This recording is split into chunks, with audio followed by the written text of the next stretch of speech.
I would feel because of mom's relationship with men, she would bend over backwards for men, and that's what I felt respect was. And so Oh, from because I've women, you seen felt that. like that's Yeah, what if you love me, you will do whatever it is that makes me not happy. right. You'll Okay. make sure I'm calm and I'm petted and I'm not Oh, challenged. okay. Now, a woman with her belief in his purpose, but also being the peace at home. And for women, respect is, do you lead with character? Do you lead with your boundaries? To go back to the spirituality component, there's a certain balance of man and woman that's supposed to balance the universe. Yeah, I totally agree. But I'll be honest, I've never been a man's piece, not a day in my damn life, and that's probably why I struggle so much in relationships. I'm gonna be the war in the center of your life, probably. Oh, come Um, on now. that's where Emotionally unavailable. Okay, well, welcome. Love your at down here at Big Dream Hakeem. Is that how you say your name? That's how you say it. Get over. Is this your merch? That's the merch, man. I love it. Okay, I love it. Well, I was just reading your profile again earlier, and I felt like a good place to start was because usually I'll like summarize a little bit and then I have my first question, but you have kind of a big backstory. And so I want to start there with just as much of that as you want to jump out with in front of the rest of the conversation. Cause that was a lot. Yeah. I mean, it's a lot that I've embraced. I feel like we all have a lot, but a lot of us hide most of it and generalize it and categorize it because we don't want to face it. And that's what it means to choose yourself. Now, we have a life that we think we have until we get to that trigger point where we get done dealing with our own excuses. And so, growing up, we're conditioned by society, by our parents, by our teachers, our coaches, the movies, the news. And then at some point, we get to a trigger point where we're like, okay, what I came from is not the entire world. What I came from is not all Right. that exists. What I came from is not the only way of life. And so that's a big component of meeting new people, trying new things, Mhm. traveling, and researching stuff that has happened before. And for me, that was 2018. But backtrack to growing up, half German, half Jamaican. I was too dark for my white friends, too light skinned for my black friends. Didn't really fit in Mhm.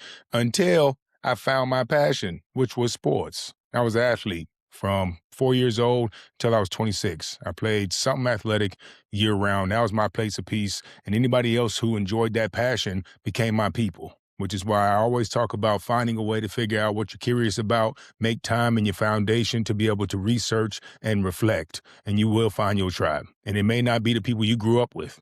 It can get lonely choosing yourself. It's called the cocoon phase. Yeah. One Yeah. caterpillar per cocoon. If you want to Yeah. be a butterfly and fly with the other butterflies and flutter around, you need to do the solitude work on your own. So, being an athlete, I was born with a single white mom. My dad was Jamaican, Rasta, jazz, reggae player, traveling the world, doing his thing, sex, drugs, and reggae.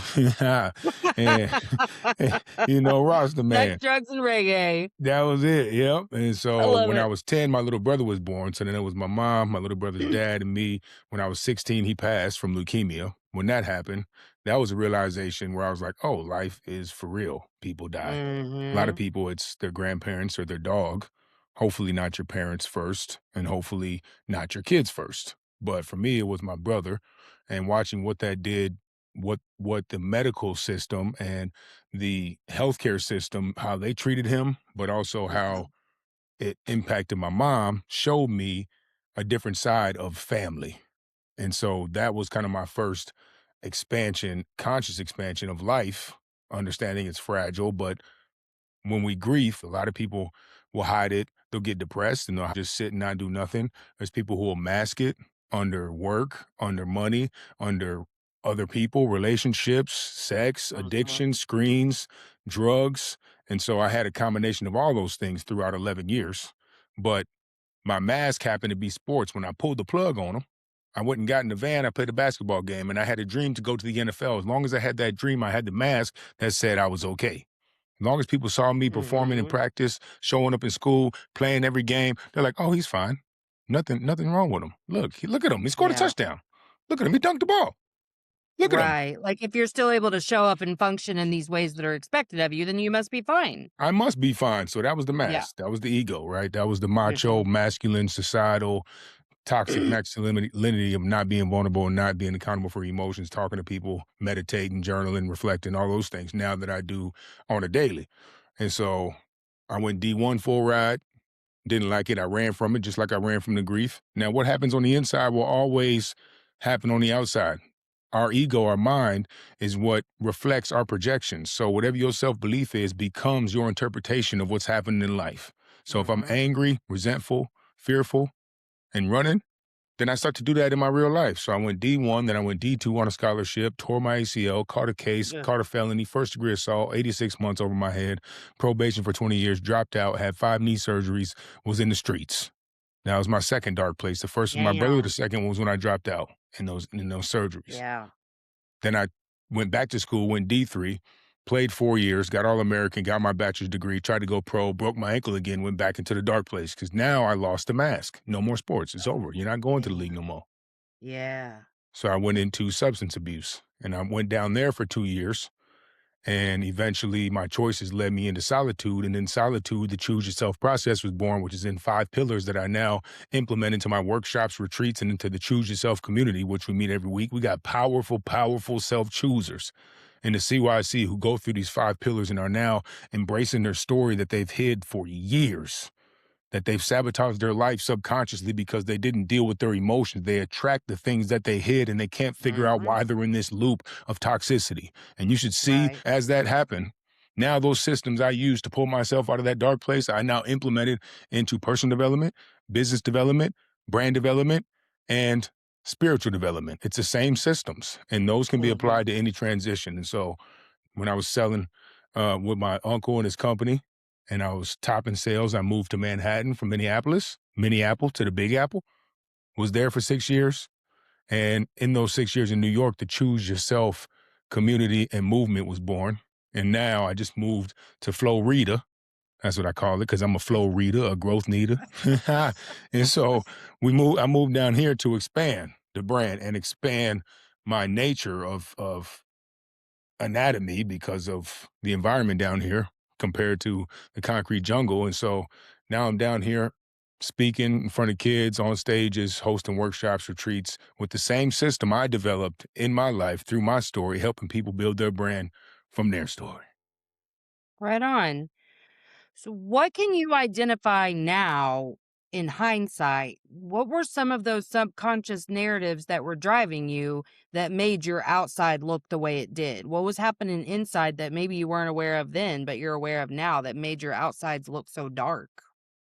Yeah, I mean, just anger, which is a emotion that covers up a deeper emotion. And the deeper emotion was neglect, abandonment, fear, lack of effort to be there for my people because I was so caught up in trying to put on the mask. And so now really being there for my people is a major focus of mine and so now I understand what choosing yourself and filling up your cup so you can pull from an overflow onto the ones you love. I understand what that is. Instead of seeking to complete tasks and score touchdowns and get in these relationships and spend money and flip on the black market, blacking out, all that was seeking something. This Mhm. now is investing internally and then projecting and reverberating literally outward instead of trying to be filled by other things. And that's the big flip is that awareness, accountability will then generate ascension, which allows you to exemplify health and happiness, and that can be the motivation. I speak to relate with people with a intention to inspire, and if I don't worry. Life will put you on your ass, and you will be forced to choose yourself. Oh, that's so true. So, the stuff that you mentioned, neglect, abandonment, rejection, all the things, the most common narratives that come with those is like, I'm too much, not enough. I have the weight of the world on my shoulders and no one else to help me carry it. Um, no one loves me the way I love them, no one shows up for me. Are those things that you would say were true in your life prior? The things that you thought about yourself? Shout out to Mama D, who never told me I wasn't enough. She always told me I could do whatever I wanted to do, but I was around people that had full families. My dad wasn't around. And so not having that male role model, not having that discipline always kind of made me feel inclined to show that I didn't have that. So then I would act out in school. I was the prankster, I was the talker, I was talking back. I didn't take coaching well, I didn't take direction well. If people would say do one thing, I would do the other every time just Mhm. because. And I think that was subconsciously to show that I didn't have the discipline at home. So I wanted to exemplify that to some extent. I had a huge resentment towards my dad. And Mhm. until I became accountable for my choices and I couldn't blame him, I forgave Mhm. him and I started to evolve at an exponential rate. Like once I forgave my dad and started talking to him and just accepted that it was what it was, like I see so much of myself in his mindset and it allowed me to see myself through, Right. 40 years down the road. Yeah. You know, that's it's I do hear this from men a lot. There's a big variety in the things that men will say their dad didn't teach them. But like my husband's is like, my dad didn't teach me how to socialize or have conversation. But my son, who was 18, we just lost him a few months ago to an Mm, overdose. One of the things that he really harped on that I just couldn't get him to understand was like, an internal process that he was gonna have to get through, but his was, "None of the men in my life have taught me to be masculine enough," and he was really going after this idea of masculinity, different than the athletic way that you were trying to do that, but just trying to be a little harder than he really was, because he mm, wasn't. He had a very soft spirit, but just trying to the mask he wore was the toxic masculinity, and I'm starting to see how common this is from men to feel like their dads really failed them, and I don't I mean, like, as women, we can say, like, "My mom, she didn't hug me enough," or whatever, but I don't know that, like, we're just like, "Well, just in general, nobody chose me." I think that's the wound that women really carry is, like, we were never the chosen one in our family system or whatever, but I'm really, like, excited that you were able to confront that and go, "Hey, I can see how one gets to this place, and I'm gonna be there one day if I don't get this shit figured out." yeah, had to. And I fought a lot. Bars, You're a parties, fighter?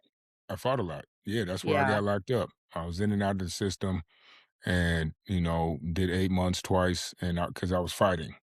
Too much fighting. Mhm. And I Mhm. would not condone the disrespect, not knowing that a real man gets wiser by not reacting to disrespect.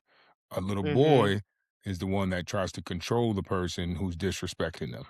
And that's a huge flip Right. as well. And now having an understanding of who I am, who God is, what it is, that it's inside, not knowing specifically what God is, but I do know the traits that God would like me to possess.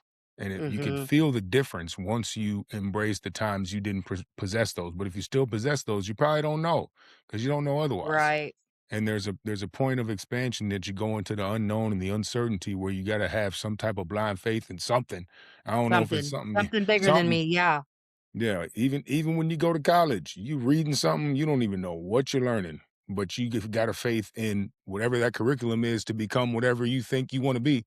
And a lot of times people don't even Mhm. become that. And so whether it's So college true. or religion or pop culture or politics, your beliefs and views can change. And a lot of people don't want to change them because of the fear of the unknown. And that's where I Sure. was. Well, and the fear of not being enough that they're not even aware of. So speaking of changing kind of the way you believe or mindset, has your framing of respect and disrespect changed at all as you've gone through this process? Because that was something that I really saw in younger people that I've known and when I was younger. Um, but even in myself, the things that I viewed as disrespectful, I think that I thought they were disrespectful because my belief was that there was intent behind the action, whereas now I don't necessarily. I feel like their shit's about them, mine's about me. They're not, we're just colliding right now. Has your view on that? I'm asking you because you're a male, so Mhm. like, but so it really is just curious, like Yeah, if your view on disrespect has changed. definitely. I mean, before it was if you didn't agree with me, I'm like, "Who you talking to? This is Yes. how it is." Yeah. I don't know who you talking to. I will Oh my knock your god, ass yeah. out for no Guilty. reason. Just, Mhm. and then you end up being around a bunch of yes men who don't challenge you, and now you're just stuck because everybody's like, Mhm. "Yeah, go ahead, whatever your belief is. We don't want to Uh-huh. challenge you, otherwise he's gonna friggin' bully me," and that's not how you lead. Mhm. And that's what a lot of these freaking mass extinction, mass murder leaders did. If you act Yeah. different, you die, and that is Mhm. not the way you lead. If you look at Jesus, Muhammad, Moses, if you look at Buddha, Allah, they lead by just accepting, allowing, and being. And that's how you Mhm. lead now. And that's Mhm. what respect is. And so when you are able to, at first, the disrespect was disagreement. Now I feel like disrespect comes down to morals and core values. And so if somebody were to lie, cheat, steal, those are disrespect, blatantly. They're Yeah. blatantly disrespect. But if you disagree or you choose a different direction, that is not disrespect. That is your choice. Fine. What can I do about that? Besides keep Right. being myself and stay accountable. Now, when it comes to women, I would feel because of mom's relationship with men, she would bend over backwards for men, and that's what I felt respect was, and so Oh. From because I've women, you seen felt that. like that's Yeah, what that if you love me, you will do whatever it is that makes me not happy. right. You'll Okay. make sure I'm calm and I'm petted and I'm not Oh, challenged, and okay. you don't freaking even make me any type of freaking anything. Do a Don't little get me soft ass upset, up, boy. woman. God. Now, now a real woman is one who will be at peace at home. And that will literally change a man's direction in the world. Now, the respect for men has now come down to what are your choices like? How's your impulse control? How do you treat your mother and your family? And for women, respect is, do you lead with character? Do you lead with your boundaries? That's the society we live in. And so to go back to the spirituality component, there's a certain balance of man and woman that's supposed to balance the universe, and it's all thrown Mhm. off right now. So respect from either side has changed, and I think it will continue to evolve. But now if I see somebody who walks confidently and you can just feel the aura now because I can feel mine, that automatically makes me feel connected. It makes me feel respected because they understand what it takes to get there. And Yeah. so that's the alignment component, but definitely disrespect, respect, both change. I think throughout life, but I think we just get closer to the truth. I don't think it goes left and right. I think it comes Right. closer to the core. Yeah, I totally agree. But I'll be honest, I've never been a man's piece, not a day in my damn life, and that's probably why I struggle so much in relationships. I'm gonna be the war in the center of your life, probably. Oh, come Um, on now. that's where, a lot of my work has come from is realizing, well, you're not always right, Melissa. You, in fact, are wrong a lot, but let's see what we can do about that. I th- Okay, so yeah. what are what are other ways that you feel like you really shifted through the work that you have done on yourself? Spiritually, for sure. I mean, I used to question Who God? Well, my little brother died. I said, "Oh, yep, I don't believe it. Mm, How you gonna kill a 6-year-old? Who else would yeah. take him? The devil? I thought God did everything. He must have took the 6-year-old." Right. But when I realized having that 6 years of me having to grow up and then be compassionate and soft to a child was the way that I could then use those traits on my own inner child and heal Mhm. myself. So that became gratitude. And then also having my mom and dad be like super Christian. I never was like that. I went to church like 7 times on holidays, and my uncle would take Really? me. He's like, "If you come with me, we go to the arcade after." I'm like, "Fine, but I'm gonna be asleep." Okay. So I used to do that, but I think church is where you make it. Church is where you practice your worship and prayer. Mine is in the mornings and in the gym. So I don't think you got to go to a building. But anyways, if you got to, fine, fine. Do what you got to do. Go to nature, go in a building. But yeah, spiritually it's changed into choose yourself as God's message, and the self is the version you were supposed to be right when you came out the womb until society tried to make you someone you're not. And then life is about unbecoming those things and getting back to that pure form. And that's why the happiest people are before 7 years old and after 85, because we go through Mhm. that whole transition. And so God is exactly what, if you can find the underlying truths, not the contradictions, the truths between thousands of religions, that's God. The Mhm. truths. We talk about personal development, faith, solitude, prayer, fasting, community, and awareness. Those are all in everything. Now, how you say you do it, 40 days, 50 days, the woman does this, the guy does this, they all Right. resemble different traits. That's the God, and there's a little bit of Mhm. God in every person. That's who you should talk to, but make sure they see the God in you first.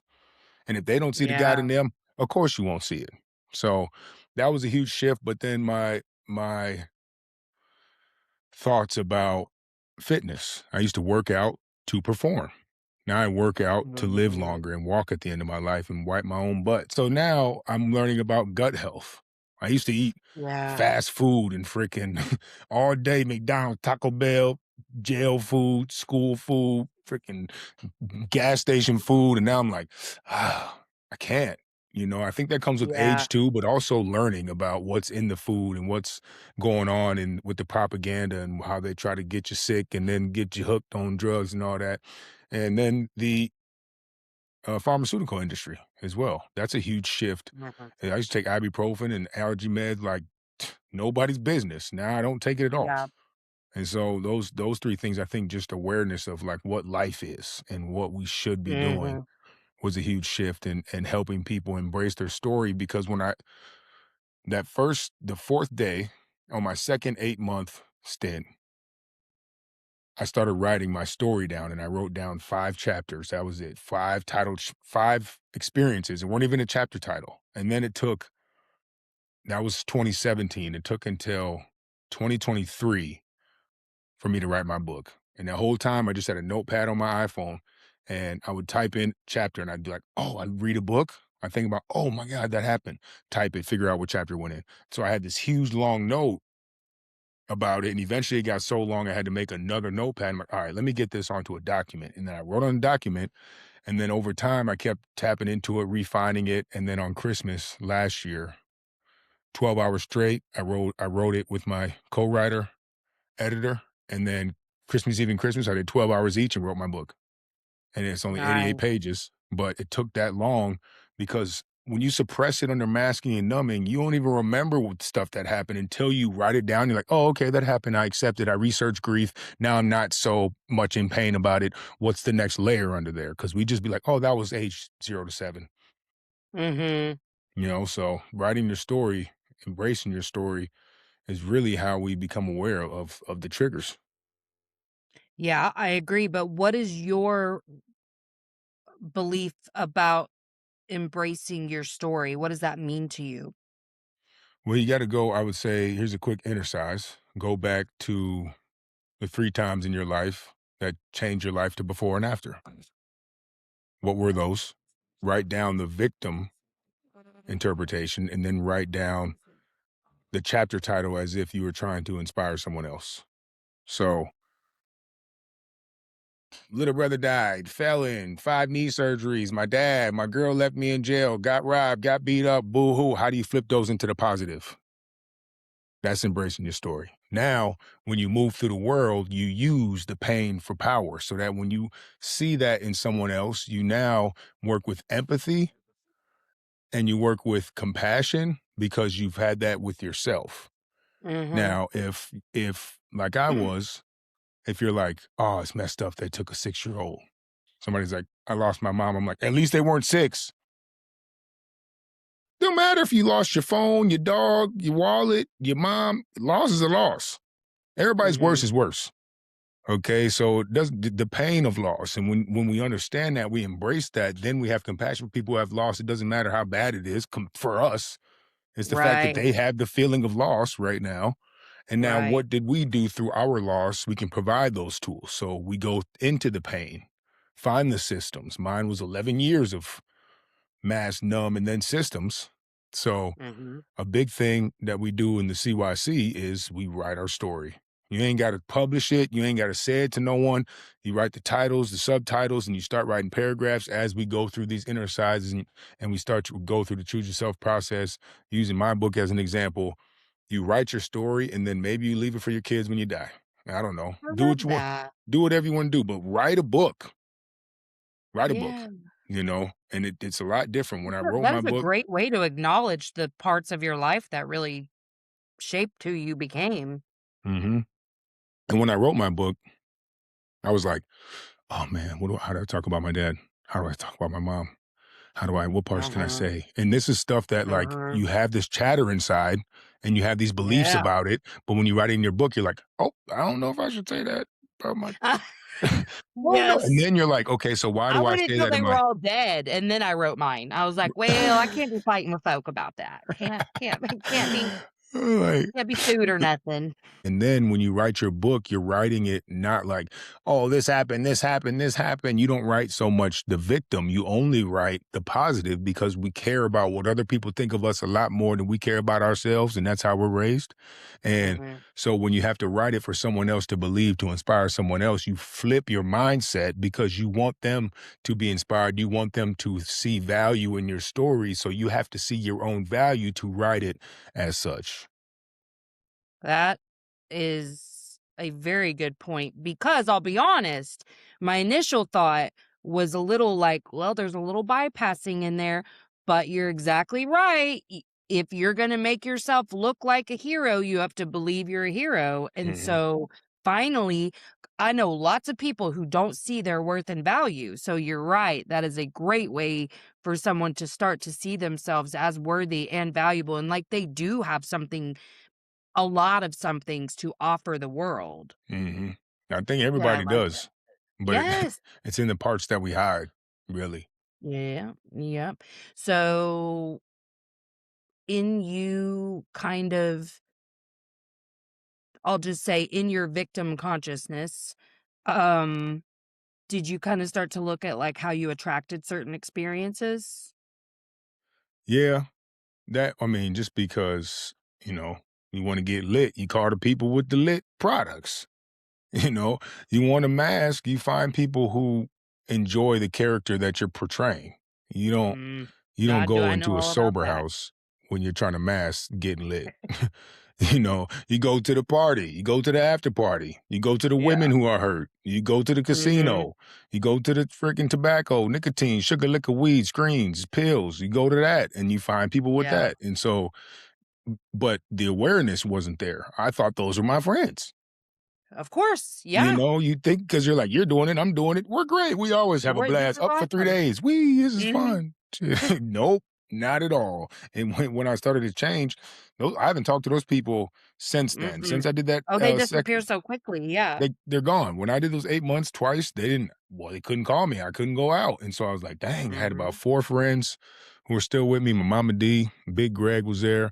Had about 4 or 5 friends who I was in contact with. And then some other friends resurfaced after they started choosing themselves because, they see the content. They're like, They dude, wanna be I around need people who this. are doing that, Yeah, they're yeah. like, I need this, bro. How'd you do that? We used to be lit all weekend. How'd you pull yourself out? I can't stop getting lit. I'm like, what? I'll tell you. come on in to the Choose Yourself community.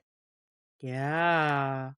So, do you kind of remember when that shift happened to you when you were writing those things out? Like, where all of a sudden you were able to see yourself as worthy and as somebody who has like a lot to offer? I think the switch in that didn't come until I got feedback. Oh, It didn't okay. I just di I was blindly just researching and trying to control my sleep. I went from going to sleep at 7 AM, waking up at 2 PM to then I had my job opportunity where I had to be up at 9 and in the streets by 11, so I had to make that 5-hour shift, and so I was reading about sleep, morning routine. I was just reading about small things, and the Yes. blessing that I had was my uncle, my godfather, who stepped in when my dad wasn't around. He launched a liquor company, ironically enough, so I went from drinking spirits to selling spirits to uplifting spirits. I'm a spiritual guy. He launched a company that he had been working on for about 9 years in Minneapolis, and he was doing it himself, driving around selling it to liquor stores, and he got big enough to where he could move to California. He needed someone to take over Minnesota, and I had been bartending for 9 years at that point, and so I was in the spirits industry and I knew connections. And he's like, yo, you want to start selling liquor? I'm like, yo, finally, because I had a felony. So I couldn't go back to university. I couldn't get a house. I couldn't Yeah. get a car. I couldn't freaking apply my degree. So I'm just bartending and throwing parties and in the black market. So like, I'm like, well, I'm a felon. If they call me a felon, I will be a felon. I'm gonna act like a felon, blah, Yeah. blah, blah. Thank God I was Mhm. discharged 9 years early. That's why I moved. But when he asked me, I used that as, "Oh, I owe him. I need to do well."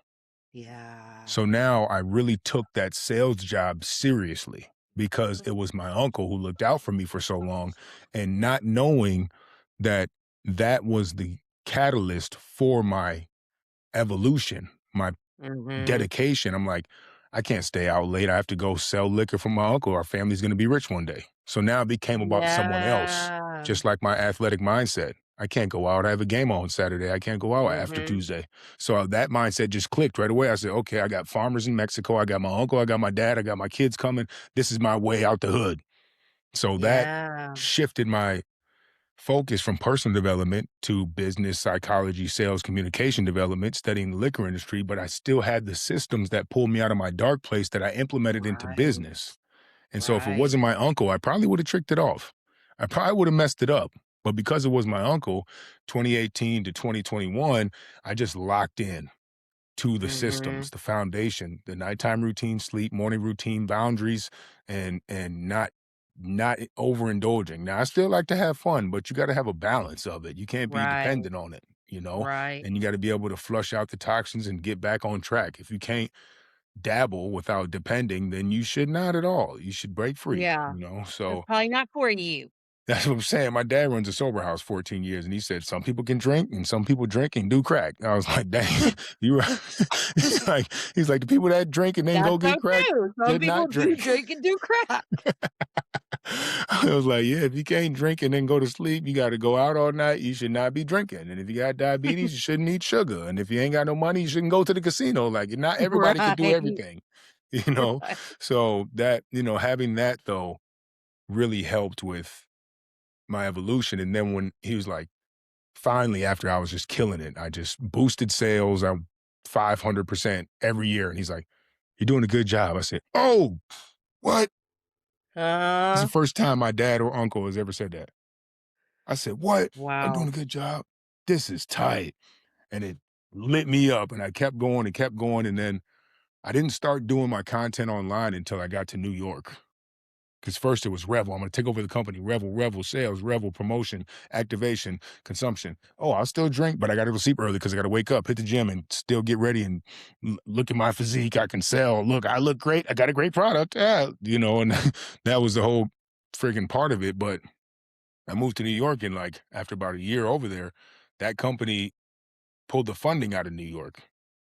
So then I was Oh. no longer with that brand, and so I had to figure it out. I pulled in some other brands. I started bartending and at random places, and then I started really going in online, and that's how I grew from 3,500 to 400K in about the last 5 years in online. Is was content about choosing yourself, mindset, morning routine, and your story.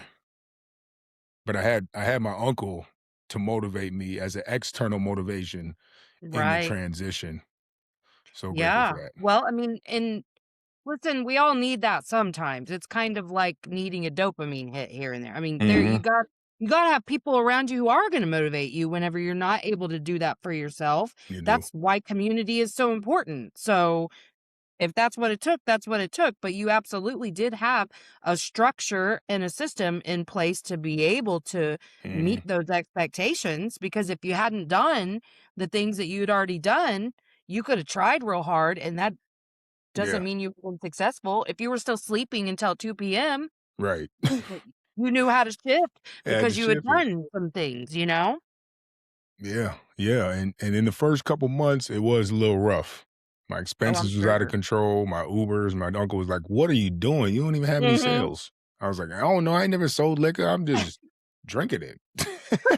I don't know, every time I've I'm had just liquor doing what before, I I throw think the parties. guy who would sell liquor does. I don't know. You I'm didn't like, I give just me went a to every meeting handbook. and drank it with the person thinking that was cool. He's like, "Yeah, but Try a drink shot. See what you think. here, You I can wanna try sell this. I'll this? try this. We got another one. Want it? I'll try it. Yeah, try this. I'll try it. Like, yeah, I'm just working. No, you're not. You should not be doing that. So, then when he said, if you keep that up, I can't keep you on the team. I just took off. That was my last because I was like, if I don't do this, I'm going back to that.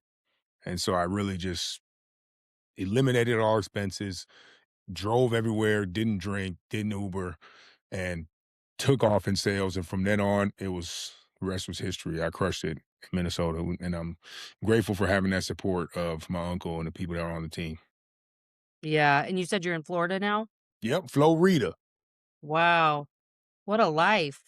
man. So Yeah. how do you spend most of your day now? Well, like this morning, so I wake up at 3 a.m., go to sleep about 8, and I go turn on the cold shower, brush my teeth, scrape my tongue, and then I'll stretch out my feet, read, write my task list, then I get on the screens. Always got to have a buffer between your alarm and your screens in the outside world. Then I'll get on, do some work, organize, check emails, plan out my day, see what I have to do. And then I hit the gym, stretch, cardio, weights, might shoot some hoops. Then I usually get back by 8 o'clock, might go to get some groceries or might get a haircut or might do laundry because I'm at a laundromat now.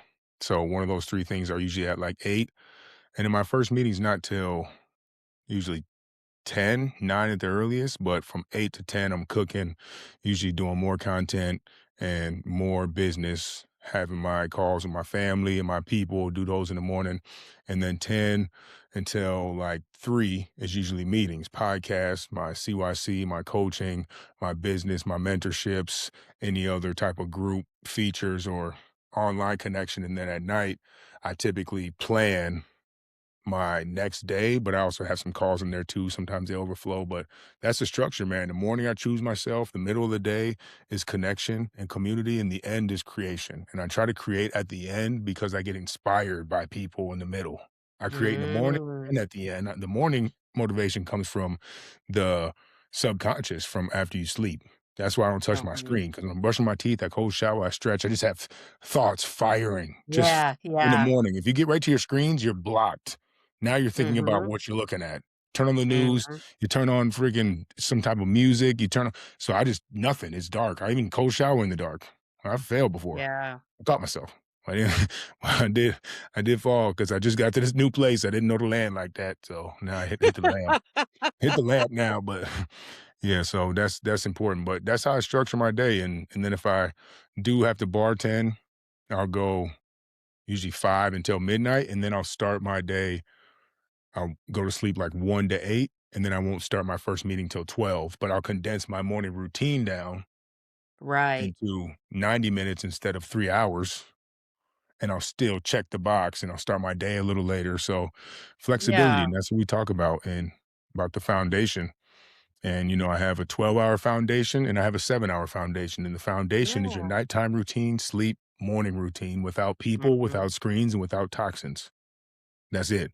And so this is what I started coaching by giving people a foundation, 6 pillars. Yeah. There's 6 pillars, and I would ask about your life and what you were doing before and after your sleep, and we would get these pillars, we would get times down, and we would put systems in between, and then this is all you have to focus on. This is it. And nobody's watching. And this is how you change your relationship with yourself, because if you can't do what you say when only you are watching, you will not expect other people to believe you, even if you think that you should. Your subconscious is watching like, you don't even do that. You can't even put your screen down. You always wake up and drink coffee before water. You always hit the snooze. You never exercise. You always got an egg, ham, and cheese sandwich bright and early in the morning, then you got a Celsius. How you gonna tell people about health? How you gonna tell people how to budget when you're out here buying random stuff every day online? So we have to be the person first. So the foundation is everything. That's what saved my life. That's how I started shifting my wake up times and really pull myself out. Was I focused on my foundation, which forced me to get home by my curfew. I would have a curfew. And there was a time where I was balancing. I would go out, I'm like, all right, y'all, curfew's 8:00. Let's go drink at 5. And 7:30 would come. I'm like, all right, I'm out. So I was still balanced, and I'd be out getting lit, and I'm like, I'm going to sleep. And then I would still wake up, 5 a.m. and freaking do all the things. But, I tell people a little bit at a time. A little bit at a time. So we're drinking at dinner, okay? Well, now I'm not. They're like, we're going out after. I'm like, no, I'm not. Should have came to dinner.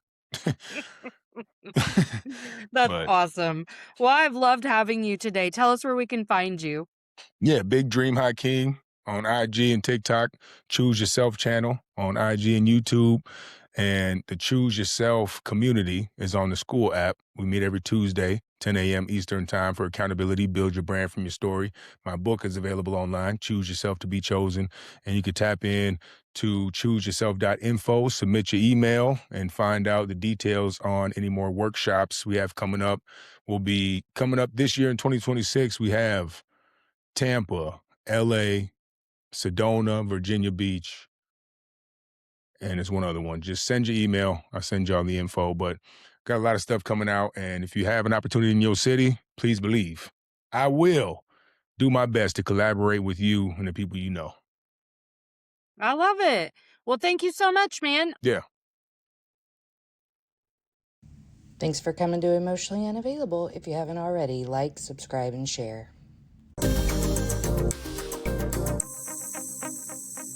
Emotionally unavailable.